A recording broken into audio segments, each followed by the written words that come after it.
You just found the perfect product that helps with staying cool during hot summer runs. No more gross warm water. Stay cool with this product from Gear Handle. This hydration tube cover helps keep your water cool and easily accessible. Stay hydrated during those long summer runs or even delay from freezing in the winter. Plus, they're compatible with various brands of water bladders and come in various colors.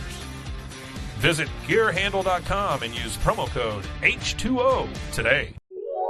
This is a Rogue Media Network podcast. Garet Mclendon, we're talking about a heavyweight. Not only is he a big dude, former runway model, but he's also got a big soul. And he shares with us today his journey in recovery, journey in life, which included jails, institutions, prisons too, but God willing, not death. And now he has a story to share, and it's amazing. He's been sober since May of 2013, and he delivers a message of weight and depth. He mentioned that a few times during this conversation. And if you're looking for inspiration and enthusiasm and a way out of addiction or a way to keep going, Garet Mclendon is your guy. Coming right up, but first, Kevin Souza.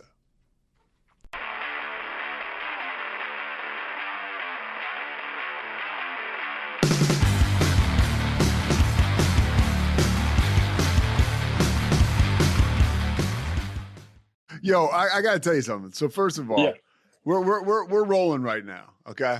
Sweet, dude. Sweet. So here's what I want to tell you. One, so while you're getting everything together because it's early in the morning out there, I hear the doorbell ring, and it's clearly to me that sounds like it was one of your son's friends, right? Ringing the doorbell at 9 a.m. out there in Southern California, like, and you were like the jolly old dad. Like I would imagine, like 12, 13 years ago, people are ringing your doorbell, Garet, and it's the interaction is not quite as light and warm and fuzzy.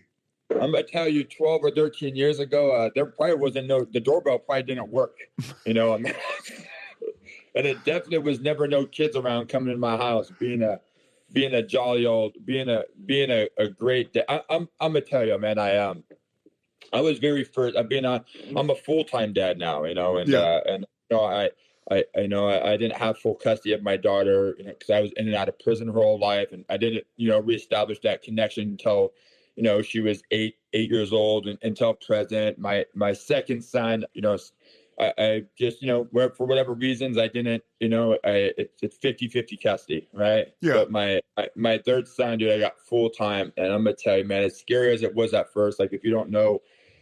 A lot of stuff comes through that you have to work through. But I'm gonna tell you, being a dad is one of the greatest gifts ever I could ever think of, man. And having all those little friends come over in the neighborhood, and they play in my I fix their bikes. I take them. I just got the feeling that your house is like that central point where people come and gather. It is central point, dude. They come over to my house, and I'm gonna tell you, there's sometimes that some of his friends, and they're young. This is like 5 to 7 range. They literally just walk right in and like grab his, and I'll be sitting here watching news in the morning, and they'll come to my garage, come to my door. I'm like, what? And they like, oh, where's Axel at? Oh, he's not here.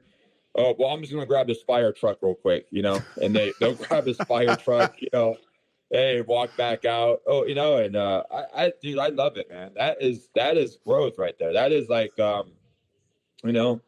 it just like, first of all, to have my kid just out there in the neighborhood playing with other kids is just a great thing. He's not on video games. He's not, he's not like isolated in his room. Like he's out there doing boy stuff with other boys in the neighborhood. I gotta like put all my tools and stuff on a higher shelves, and then keep all their stuff lower, because they're in there grabbing my stuff, and it's I love it. Hang on one second. Yep.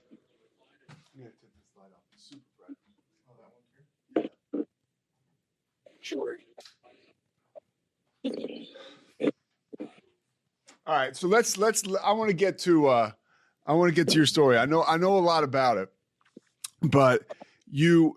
I guess what was it? May of 2013. You get sober for good, right? One day at a time. March 17th of 2013, I arrive at another treatment center. Okay, so I want to know how we got there. Take me back to you grew up in Southern California, but you said it was like the desert. You never were at the beach. You never. I didn't go to the beach for like 15. I went to the beach one time in 15 years. And maybe even more than that. I'm gonna tell you, I grew up in Antelope Valley, Palmdale, Lancaster area. I come from, I didn't talk to my dad. I mean, my parents were divorced. I stayed with my mom. My sister stayed with my dad. The best of both worlds. My dad was, my dad was a very successful businessman, a normie, right? He was a man, and he got remarried. He was married for 35 years, remarried for 35 years. Great, salesman, raised a couple other kids, which I got, a couple stepsisters, just a very honorable and man.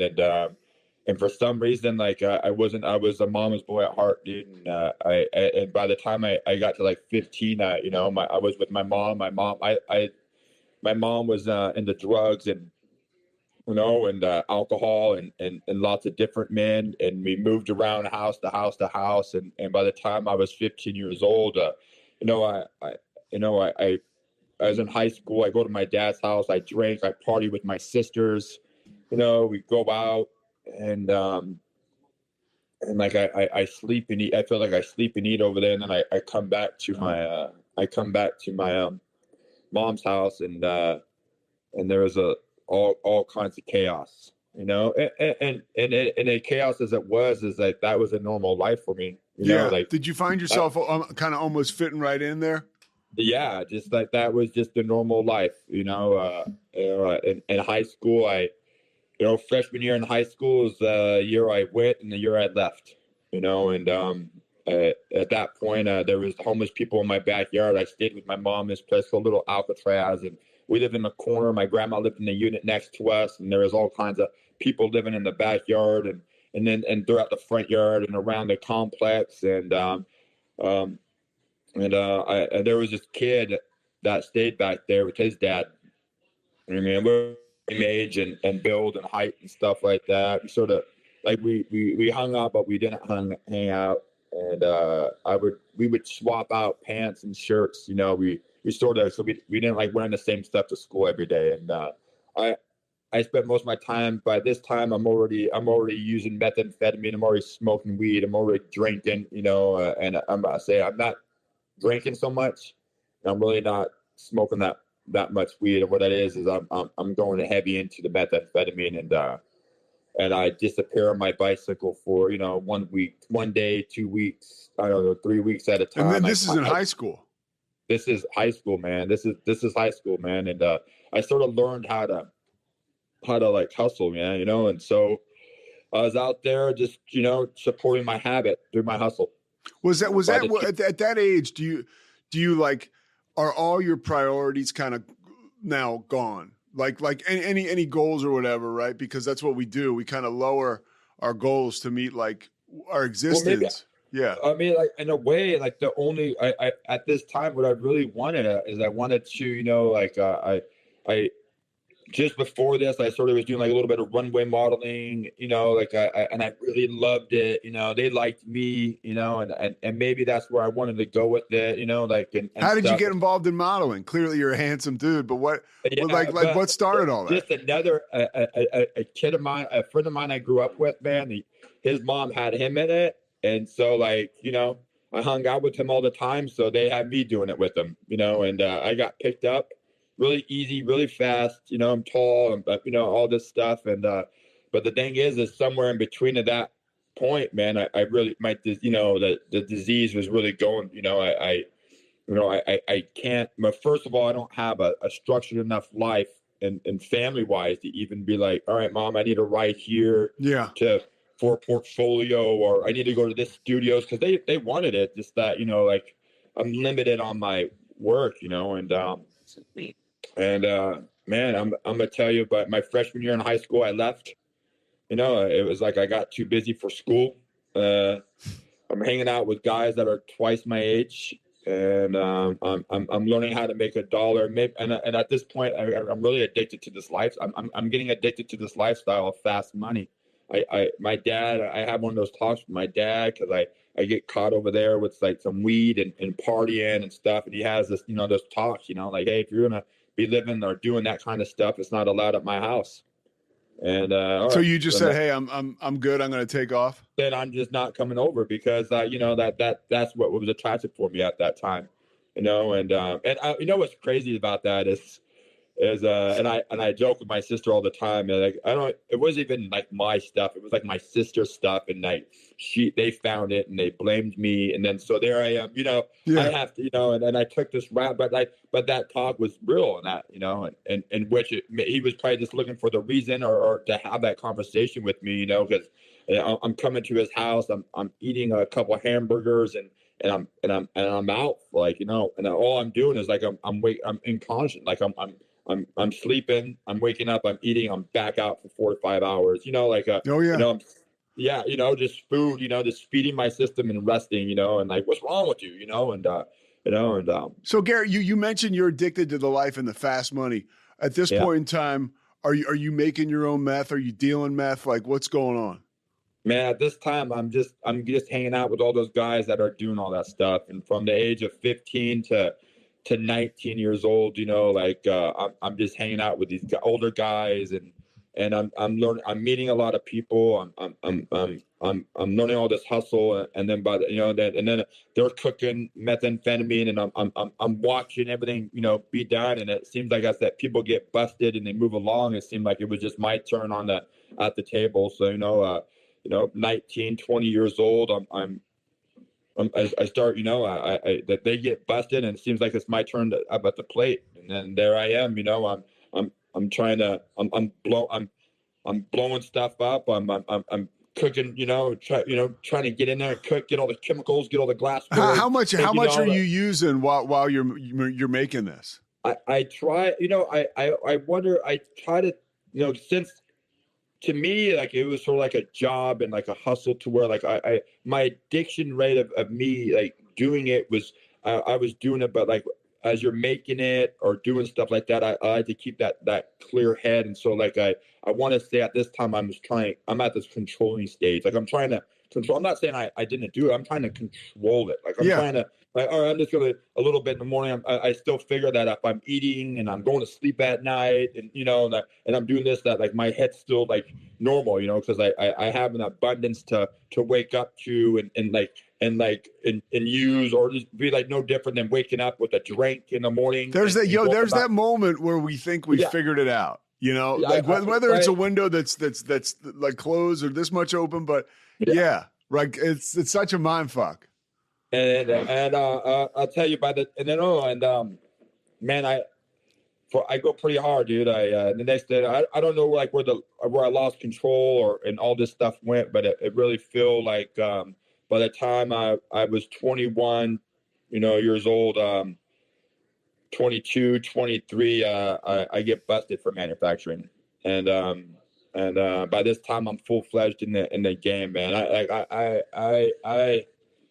I love the hustle and bustle. I love the hustle and bustle of running around all night long, staying on the streets, the cars, the houses, the toys, all that stuff. Like it was just like I love that life. I'm so at a certain point in time, how much are, I mean, I know you probably can't put a dollar amount on it, but like life is good, like, right? Like as far as like money's coming in. I remember this, man. I remember being like, I try never to sell my house. And I remember being at houses, and like, I go to these trap houses, what you call them today, and selling drugs out of these houses. And I remember having like a twin mattress or a queen size mattress with with a big old pile of money on it, and just having multiple people sweep through, you know what I'm saying? Just and this like blowing this whole neighborhood up, and then going and just money, but and it was just, but it wasn't even about that money, like taking like bags of money or something like that and giving it to my mom, or just like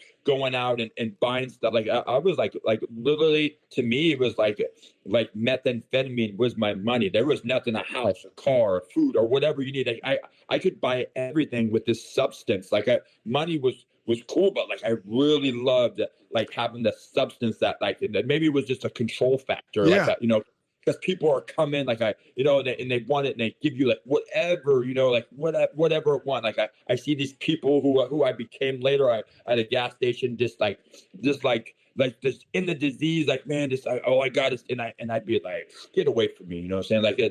Like I was above them, you know, because you know, and man, and getting, you know, by this time I've been in a few raids and stuff with other people I knew, and then the next day, you know, you're getting raided and you're getting caught, and by this time it's gangs, it's drugs, it's manufacturing, it's a chop shop, it's like it's full on like cop with your pants down, you know, and it didn't stop me, you know. And you know why? And it didn't scare me. It didn't stop me. It didn't. It was just like, hey, this is exactly where you like you knew this was going to happen. See, to me, it's like I graduated to this next level. This was me in the disease. Like it was like, you know, man, and I get out, man, and I'm gonna tell you, but I end up in a 4-yard in prison, Tehachapi State Prison, in a 4-yard. You know, at 21 years old, 22 years old, 23 years old, I get out, man. I beat, like I maneuver, whatever it is that evidence falls off. Like the only thing they catch me with is guns. Like I beat up this person, you know, which was just my mom's boyfriend, you know, and you know, and I got strikes, you know, and and I feel like I belong now. And this is when the disease gets hurt. So now I'm coming out, man, and I'm having that little girl, and the disease, and now I'm really addicted. Now, like you come out years later, and you're still trying to be connected in with that person you were 3 years ago. How long were you? How long were you in jail or prison? I was in and out for the next 15 years. From that time, I was in and out for 15 years. Like I come out and draw as time progressed. I might have, 6 months to, I never stayed out a year. I mean, 9 months. Does it come to a point when it's just not, it's kind of like not that big a deal when you end up going back or I never thought about none of that stuff. This is the thing, is that as time progressed and I'm going out, I'm chasing that lifestyle. I'm coming out trying to make some quick money. So I'm trying to manufacture some stuff. I'm trying to get some money in my pocket to be, or I'm out collecting money that was owed for me from years ago type thing. So I'm like, you're chasing all this lifestyle that you from 3 years ago or 2 years ago or 1 year ago, and at the same time, like I'm on parole now, so now like I'm trying to get a job and be good on paper and check in, but that's short lived. And for the thing is that what now I didn't think I was addicted or that it was a problem, but now I'm getting out and now I'm getting high like my own supply. Yeah. And now I feel like I'm making it just so I could do it. You know, like I'm making it just to feed me. And explain to people, by the way, the progression and the way the disease works. I've heard you mention before, you get out of some sort of incarceration facility and you start with like a nice Corona, and then by that night, you're smoking meth or shooting heroin in some of the darkest alleys in the city. That is multiple times. This is too, is that multiple times I get out and people are like, you're free. You make like this toilet paper bird in a cage and you let it out type stuff before you, and you're full of anxiety. you're full of fear, you're full of emotions that you do not know how to comprehend and deal with. And I'm getting out, and I feel like I'm everything but free.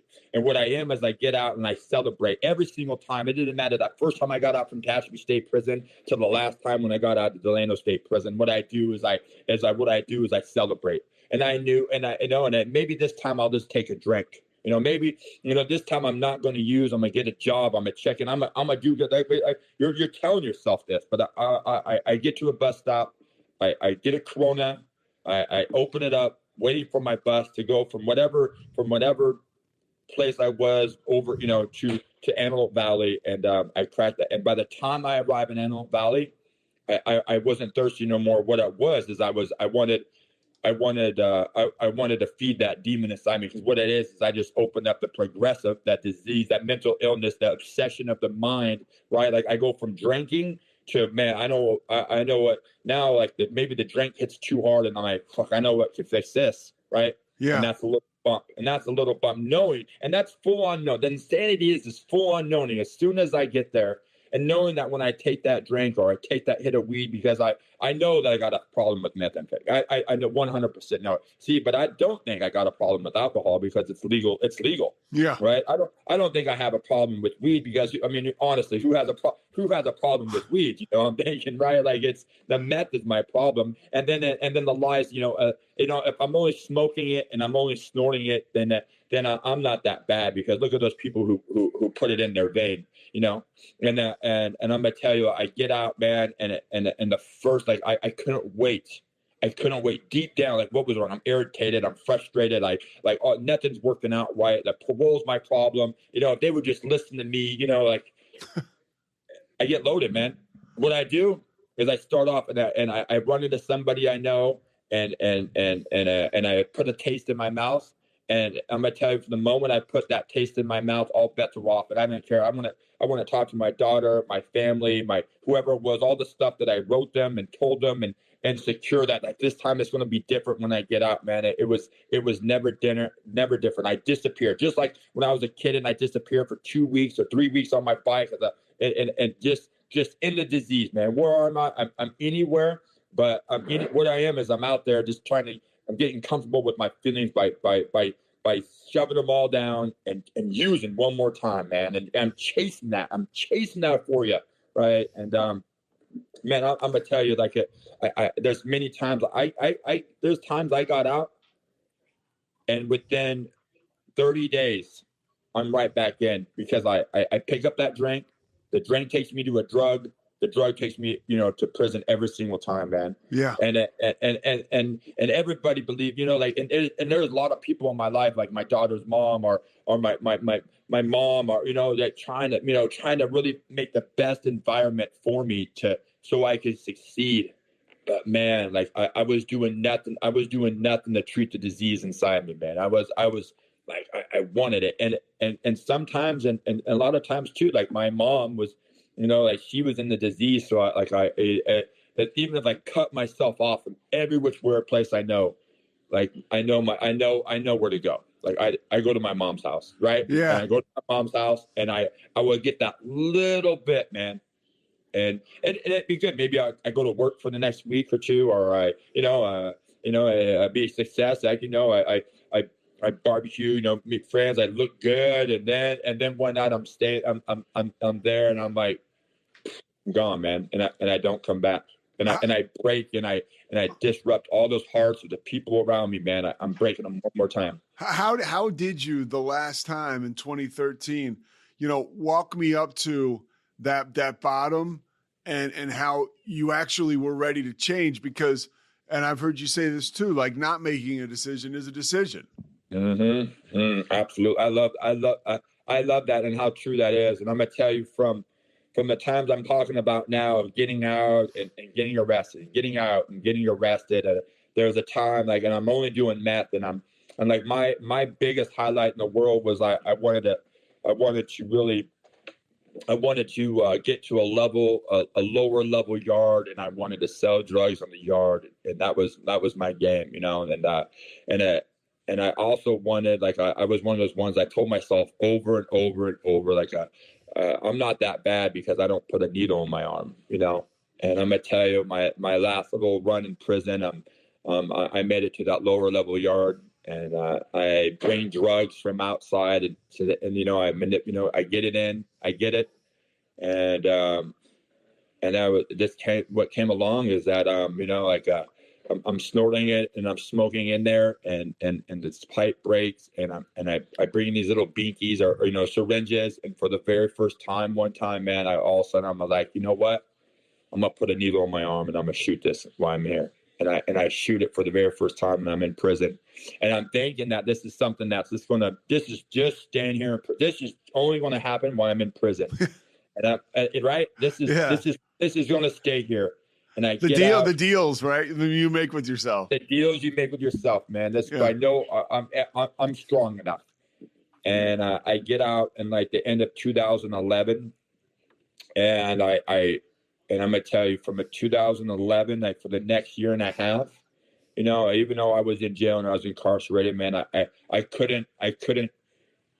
could not stop putting a needle on my arm, dude. Like I once and for all, like I went full board, and it took me from there. It took me from here to there quick. And not only that, man, it seems like meth was like a thing now it seems like meth is like a thing of siphoning out, and now we're like in a fentanyl crisis. Like back then, I feel like I stepped right into this heroin, and the heroin phase, and the next thing I know, I'm getting out, and heroin. It seems like, and I'm mixing meth and heroin, man. I'm doing these speedballs, and I literally went from here to like boom there, quick, and man, I got track, like I got track marks, I'm all the people I've been hanging out with for many, many years. I've been putting a needle in their arm. Now I'm right there with them. See, I always thought I was different, I always thought I was above you because I wasn't there yet, and I got track marks from my ankles up to my neck, all the way down my arms.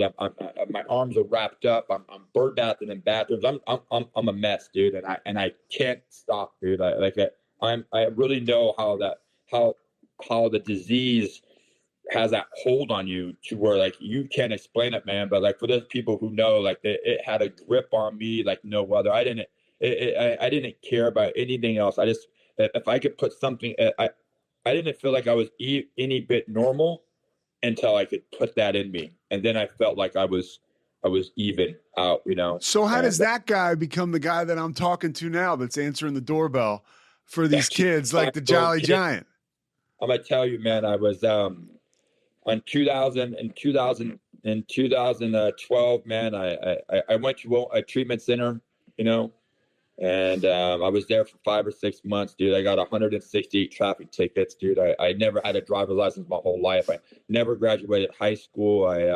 I've been in and out of prison. At this point, I can't even stay out of jail for 15 days. Like it doesn't matter how long I was in. Like I cannot stay out like 15 to 3 weeks, man, and I'm right back in this on another violation because I get out and I immediately use and I immediately violate and I immediately get busted, and I'm back in, and I just figure, I go to this treatment center, and I get all this spiritualness, and what it is I work on my outside. I figure, and they talk about that program as an inside job, and maybe I thought it was an outside job. I thought maybe if I just, if I got the color of my skin was looking good, like normal, not yellow, and if my hair was actually like, cut and I'm shaved and I'm looking good, and I'm putting some weight on because now I'm working out and I'm feeling better about myself. I got some clean clothes, clean socks, clean underwear,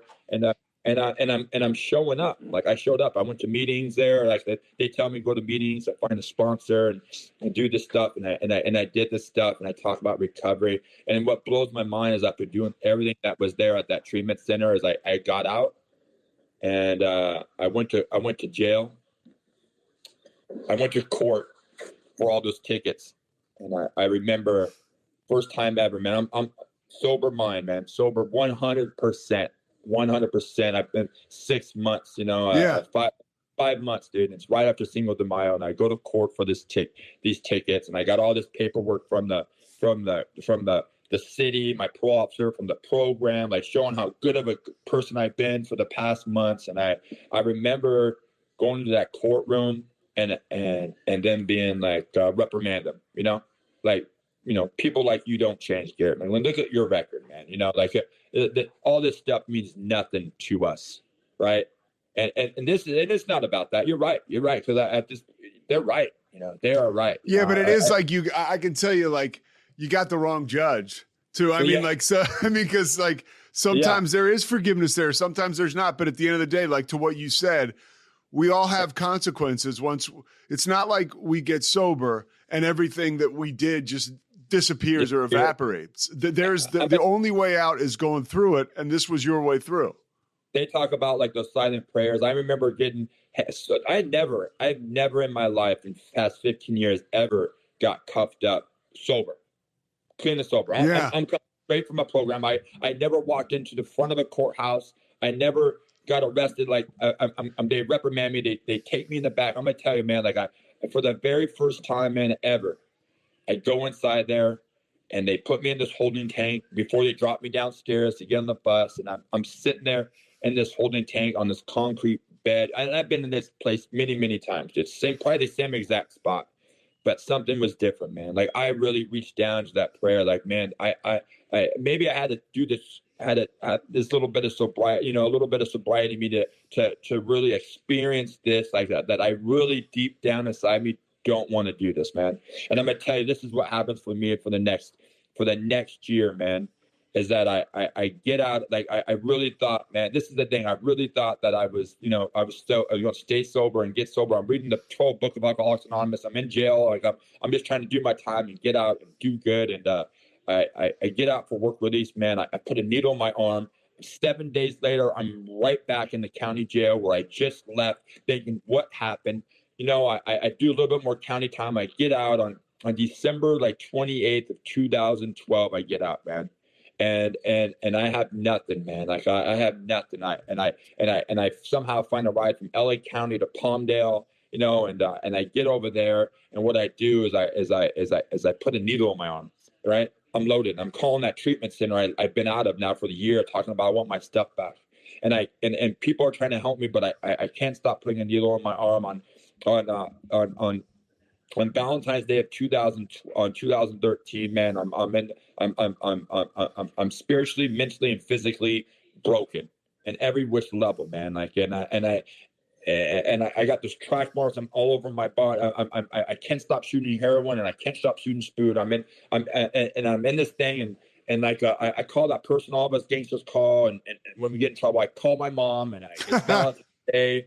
Do you want to get loaded? And then I get in a little bit of a shootout that day. That morning on Valentine's Day, I get shot at. A little bit of a shootout. What happens? I get shot at, man. This guy, he's shooting at me. It's just like a street beef, and we finally come across each other. He's shooting at me. I'm chasing after him. Like it's just one of those, scenes. And when you have nothing left, when you're emotionally and spiritually, I'm bankrupt. Like I wish I would have got killed or something would have done, and that night, man, I want revenge, right? I want revenge. I'm gonna go after this guy on the streets now, and I go get loaded with my mom, and I have this friend with me. We get dropped off at this liquor store. From that liquor store, I walk to my hideout, which is just a place that everybody knows anyways, and an off-duty officer sees me, and he follows me over there, and they arrested me one more time, dude. They arrested me one more time. I get arrested, dude. I end up getting violated for my parole. I go through county, I'm the DTs and the lines of county jail. I'm falling asleep. I'm hitting the back of your back with my face as I'm nodding out, because I can't stay awake. I can't eat the peanut butter and jelly. I can only drink this Kool-Aid. I go through and man, they call me parole board, and they say, hey man, we're going to give you another program. And I take it, man. Get out of jail free card, right? And on March 17th of 2013, dude, I arrive at another treatment center, and I don't know, like at this point, like I'm defeated on the inside. But this is the thing, is I don't know if I'm a stay or I'm a leave. Like, but I have nothing, dude. Like I have absolutely nothing but this see-through blue jumpsuit, these flip-flops that I hold in my hand, that are on my feet from the shower shoes from jail, and then a manila envelope, bright green boxes, dude. I'm sitting there. I'm in that position that maybe people been in, I'm like this, you know. And I don't know if you're praying or if you're in silence or you're thinking once again, how did I get here to this spot once again? And I hear a guy's voice, dude, and it's a guy that I knew. His name's Levi, dude, and Levi comes through, and he's like, man, he's like Garet, and he sounds so like opposite of me at this moment. He's cheerful, he's vibrant, he's joyful, he's enthusiastic about Garet, man, to see me, man. He walks up to me and he gives me this big old warm welcoming hug, and he says, man, so good to see you, Garet. He's like, man, I hope you stay. And maybe I just needed something to go through me to really answer all the stuff and going inside, all the decision of going on in between my head and my heart. Because this in between my head and my heart is a spot to where it's really disturbed, man. This is where I got to work on. Is this my brain, my heart? I worked on the outside appearance, and I boom, I ended up right back here, man. And for the very first time, I talk about that decision. And I talk about up to this point in my life, the decisions, my circumstances been making the decisions for me. I've been getting yet another parole violation. Yet, if I wanted to see my daughter, yet, like if I needed a job, I need to do these things in order for this. And I felt like at this moment, I brought it to my environment. Like I walked into this office of the treatment center. And for the very first time after receiving this big old hug from Levi, man, and him telling me, hey, I hope you stay. I walked in there for the very first time, like I dug deep down inside me, man. And I had an option. You could go, like you could leave, or you could stay. And I dug deep because deep down I really wanted it, man. Enough of me was out of the way to where I deep down, man, and I made a decision and I said I'll stay. And I'm gonna stay and I worked on that decision every single day up to my point of my life right now, man. Like every single day. I still wake up every single day and I make a decision that I want to stay, man. Like I want my life that I have now. Like I want those little kids coming up to my door. Yeah. I want to be out there fixing their bikes in the garage for all the neighborhood boys. You know what I'm saying? I want to dress them all up in motorcycle gear and take them to the movies. Like I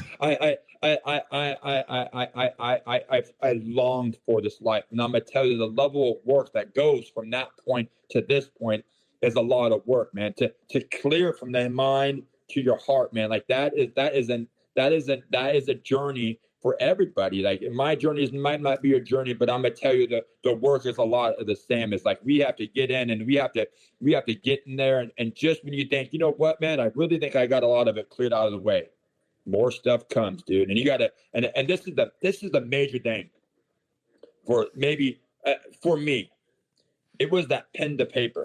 It was I could talk about stuff all day long, and that does give it some relief from me. Like it gives it release from the body. But it's the action. It's the action. The action. Well, they talk about it in the book and stuff like that. Like like the labor of like I'd rather push a small cargo load up a hill like that. That's the labor I'm used to. Like let me force all this stuff up because I'm big, I'm strong. Look at me. Yeah. I can do that, but to be able to sit down and be alone with myself and to be able to put this stuff that's going on in my mind onto a pad of paper and then being able to share that with somebody else and not be scared and not let myself and not let my pride get in the way and not let my ego get in the way and just be on level ground, man. That's what it's about here in the rooms of Alcoholics Anonymous or in any recovery, man. It's about we're being on level ground right now, dude. We're all, nobody's above the next person here. We're all just trying to,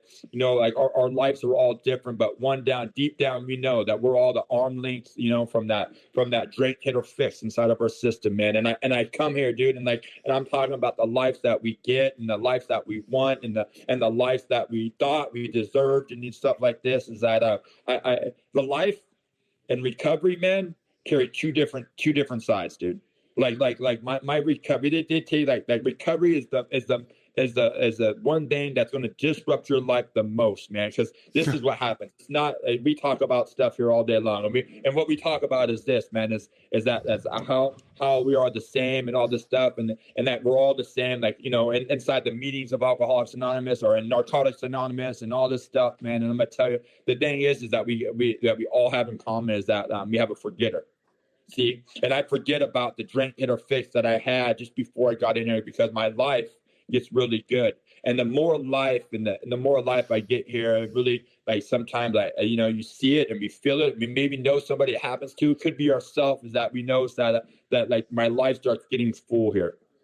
When I came in here, like my life was looking very, very, very empty, right? How did you get it? How did you make it full again? Like, walk me through some of the things that you were able to do. To this day, my life is filled, but my life is still full with Alcoholics Anonymous. See, my life, I haven't my program like that's my number one goal. My number one thing is I'm still putting pen to paper. I'm still active member. I still got a commitment. I'm still working with other alcoholics, man, because they bring me level, man. It's not because I got all this stuff that I'm above all these people that are in meetings now. It's that I have to bring my ego and my pride and all that stuff aside, and I have to sit down with the wounded, man, and know that I'm no different than I'm not that far away, man. And if I don't have that, like, it's the promise, right? They talk about it in the book, man. Like my sponsor said one thing, man. He said, after I take you through the 12 steps of Alcoholics Anonymous, you have to take somebody through the 12 steps of Alcoholics Anonymous. And I didn't start growing and learning about me until I started that. Until I got into that 12-step progress of working with others, man. Like it's like the textbook stuff of you working the first 12 steps is like, it's like you're in college or you're in school, and some people got an advanced class, some people got a long-term, like semesters and stuff like this, but like it's at your own pace. It's at your pace, right? Like if you really want it, some people want it more than others, man. And I want it because I got to the relief of doing the work and feeling the benefits. And the benefits in it about they talk about don't let the gifts of recovery get in the way of gifts of recovery. Yes. Because we sit here, man, we get all these gifts back and we think that is recovery. That's not recovery. That's life. That's why we came here. Like, I can't get my life mixed up. The responsibilities of paying bills and having a car or a house and taking my kids places and doing all that stuff. That's life. That's what people in society are doing, right? I didn't know. I think that's recovery, but that's not recovery. That's what recovery's done for me. It put me back in a place of society, right? But it's not about getting that stuff back, because we know, like, a lot of us get that stuff back many times over and over and over again, and we're dry and we're grumpy and we're hateful and we're resentful against all this stuff. The thing is, how do I keep it, man? How do you keep it? You want to keep it? I want to keep it. Like I don't necessarily want to keep it. I want to grow more. Like how can I better it? How can I get up, man? Man, I have to stay in the work, man. Like and for some people, like it may be different, but I have to force myself and find the time to put it in my program to not only just to keep the stuff I have, but to make me a better person overall, character-wise, like my social skills, my being able to, just to stay out of my own damn way, dude. Yeah, well, that's a huge thing. I mean, staying out of our own way is, like you said, like from the head to the heart. That's the biggest issue that I have today. It's so relatable because all the stuff that we did and all the stuff that got us to our knees, like, we still have so much work to do to experience the gifts. I'm curious to know, because you went deep into the wilderness, right? So did I, with alcohol and drugs. Was there a moment early on in your recovery where you were able to use your program and it made you feel good? Because that's a big thing, right? Like meth for me too. Like, I was a huge, like, cocaine and speed guy. That made me feel whole for moments, right? But it did. And I was constantly chasing that. And then there was a point in my life where I finally was, all right, like, ready to take suggestions. And I did. And I started to use the program, and it made me feel good. Like it started to build that self-esteem. Like your boy Levi. Like Levi doesn't come in with that great attitude and charisma without a program or God or something behind him. So was there a moment for you early on where that changed? I'm gonna tell you, when they talk about enthusiasm, and enthusiasm is something that I carry with me, and I don't know if it's something that I got along the way. I don't know if it's something, but like the passion, enthusiasm that I have for this program, because it has given me so much. And you know, and you brought up another thing, and talking about that God, you know, and enthusiasm. When you break it down into the Greek dictionary and all this stuff, it means like one with God.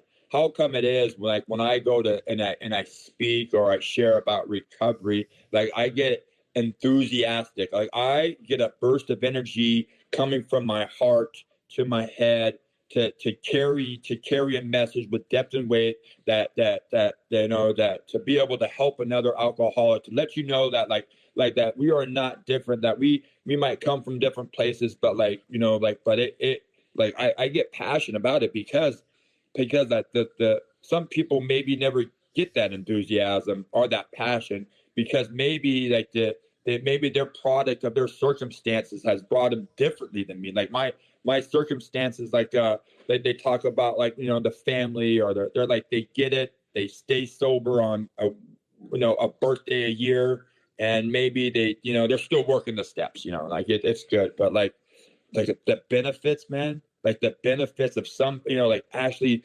doing the work as it suggests. I don't have to change nothing, man. This is a see, we're men, and we are people who really like to put like the to change stuff. I just want to change or bend this and this and that. I don't have to do none of that, man. It gives me clear cut direction from beginning and to what I need to do. And it's not this. It's that what it's doing me. It's showing me the perfect 12-step program, and I'm doing it. I'm experiencing it, and someone, so I can become a teacher of it, man.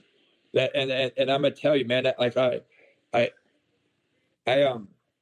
my dad, you know, I rebuilt that relationship with my dad, you know, and he passed away, and I'm like, something happened, man. Like I can't, man. And a year after that, man, that mom I love, like sometimes the people you love the most are the people you got to stay away from. I rebuilt that relationship with my mom, even though I was, and I was clean and sober. But it doesn't mean, just because I'm clean and sober doesn't mean the world has to be clean and sober. And I still went there, and I practiced the love that I was taught here in the program of AA, to be able to carry that into people, that, because that this is that at the very least, man, like what it is it's I'm an example of this program. You know, people see me from way back then, and they see me now, and they're like, damn, Garet was like, he was out there. Yeah, and I was. And now you're a walking billboard for recovery, right? I'm a walking billboard recovery, and it's never really anything like we can say, like what we say is what we say. It's all from the book, and it's doing the work here. But what it is I'm a prime example of working the program and staying connected. That's the staying, right? You know, that the progress of not like I never get this. I gotta stay continuously doing this work, man, because as I go here more, like and it's all about the level of freedom you want. How free do you want to be? Like I was in misery, I was pain. Still to this day, like I'm like it has worked in every aspect of the world for me. Every day of emotions, therapeutic, to like all this stuff, and still stuff pops up. And you're talking about recovery, right? The 12 steps. I'm talking about recovery, the 12 steps of Alcoholics Anonymous, and 12 steps, and working like this basic program has worked in all areas of my life, man. And it continues to work, because I don't disregard it, man. No matter how busy my life is and how full my life is, I don't bury it, man. But you brought up a very, very big thing. You brought up God, man. And I'm gonna tell you, I didn't come in here as like, oh, God, or shouting from like the cliff's edge, like, God save me, or anything like that. It wasn't like I was very like, it was just like, whatever, like, you know. But I'm gonna tell you, as the more time I put in here, and the more work I did, and as much as I'd be like, I say it, but I really wasn't feeling it, man. But I hung around with these people with big gods, dude. And I asked them, and I thought they'd be lying, man. I'd be like, man, like, do you really pray every day? Like, do you really get on your knees out of bed and pray every single day? Like, I don't get that, like that just really bothers. Like, I don't get that because I don't do that. Right. Like I can understand waking up. I'll have 5 seconds of a thank God for my day. And I'd be out like, like, and so like but things started happening in my life that were nothing other than God, you know what I'm saying? And they say that like it's crazy, like you either find God or you won't, but you won't know the difference, like, right, until all of a sudden the time comes where you needed God and that you haven't found him, so he's not there for you to tap into.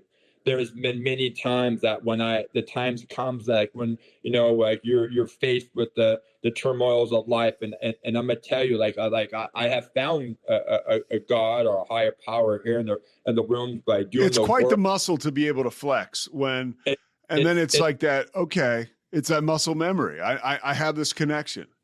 I have this connection because that's the connection that you need. That's gonna that your phone's gonna be too heavy to pick up. Like that's the connect. That's the power you have to connect into or tap into when that moment of alcohol or drink, and because that's just all of a sudden it's way before it's way before we tap into like, oh, I just took a drink or I just took a shot. Way before it's that I tap into this power greater than myself, and I call it God. And I'm gonna tell you, it strengthened when my dad died. It really strengthened when my mom died, and I just really like continue to like I was really like thought meditating and stuff. Like I thought I knew how, but I honestly got into yoga, and then one day the instructor was like, "Do you want to stretch or you want to meditate?" And I was like, well, let's just do a little, meditation, right? And I'm gonna tell you, it brought on a new meeting. And then every time I'm meeting up, like, all right, you want to stretch or you want more meditation, more meditation. And I'm gonna tell you, I got into, and what I did is I put all my prejudices aside, and I learned something new, man.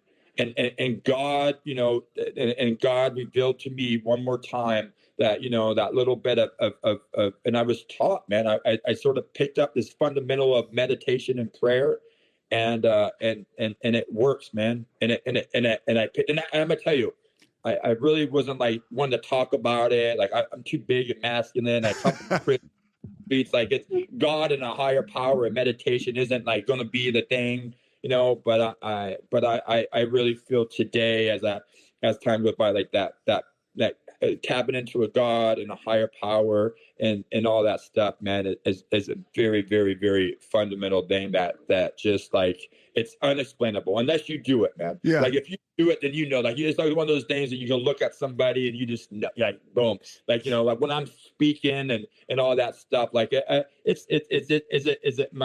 really believe that it's a message carried with depth and weight, dude. Where's it coming from, right? Yeah, a couple more things. God, it's carrying that message that God is using me to speak to you guys to be able to carry a message, depth and weight, to let you know.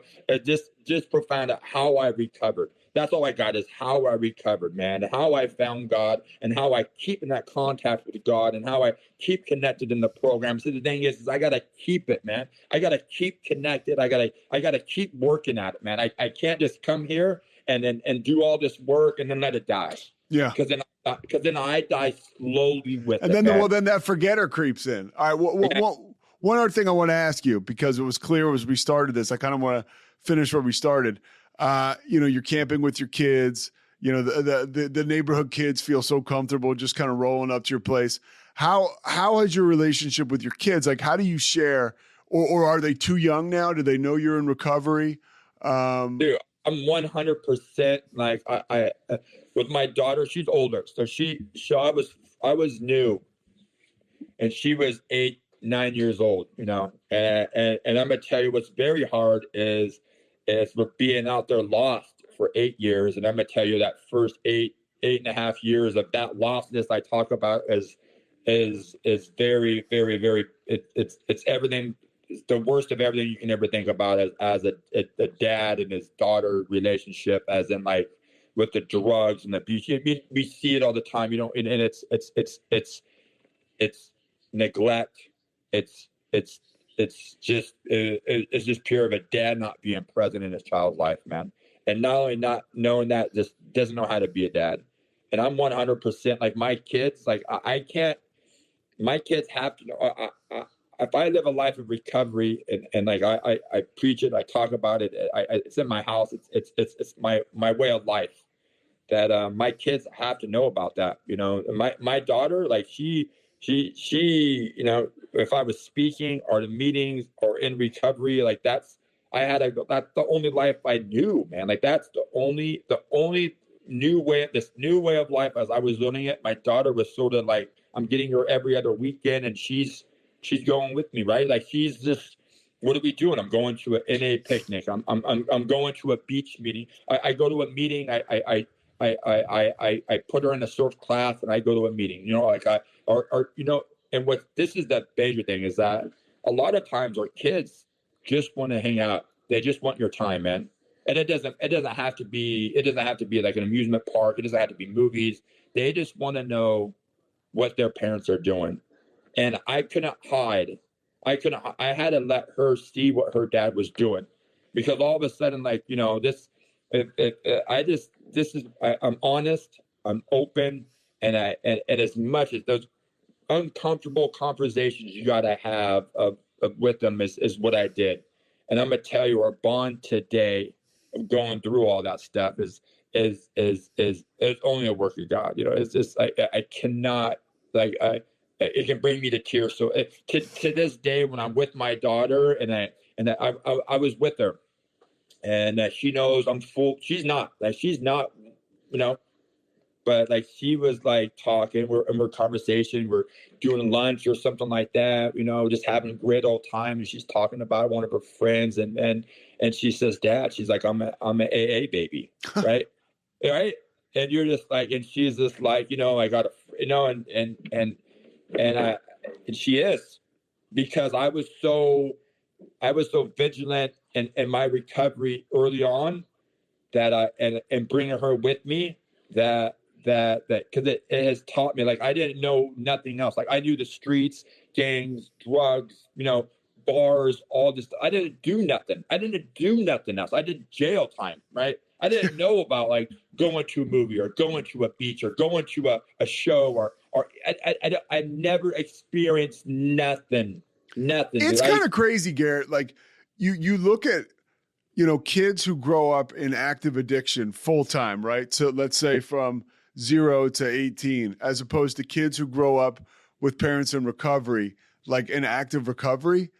I mean, it's two different. I mean, I'm sorry, it is like you like an AA baby is usually a pretty happy, carefree kid with a solution based mindset, because they've seen that based mindset, man. I love that. Yeah, absolutely. Yeah, Gary, you're the man, dude. Anything else? I knew Gary was like, Gary Menkes was like, you got to talk to him. Yeah. I love it, man. I just love sharing, and I love speaking, man. And any time that, anywhere you can put me, if it's to talk about recovery, like I tell you, I like my enthusiasm, you know, to speak about, to not only be an example of this program, but to be able to speak about it, man, is just like to carry this message, man. Is that it's the farther I can push it out, the more people I can connect with, the more it just, man, it's a blessing to me. It's like, man, you know, what a gift. Well, with Weight and Depth, you gave us a great message today, man. So I appreciate you. I'll send you this link. Please do. Yeah, it'll go up tomorrow or Wednesday. Perfect, man. I appreciate it. Yeah, and stay in touch, man. I appreciate your time, Garrett. You're welcome, man. Thank you so much. All right, man. See you, bud. Bye. Thanks so much for listening to the Payoff with Pete. Once again, I'm Pete Souza. And of course, we are part of the Rogue Media Network. All kinds of good podcasts you can find at roguemedianetwork.com. And of course, you can find this podcast and all those other ones wherever you get your podcasts, iTunes, Spotify, other spots like that.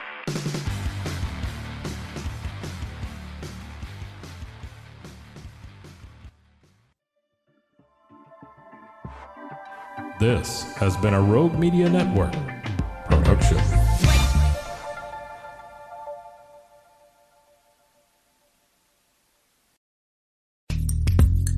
Are you a podcaster? Let's talk podcast hosting. Are you tired of your current podcast host? Need real support in a community that gets it? At Rogue Media Network, we offer top-tier podcast hosting services to help you thrive. From hosting and distribution to dedicated support, we've got you covered. Starting as low as $25 a month. Join our community of passionate podcasters today. Contact us at hello@roguemedianetwork.com.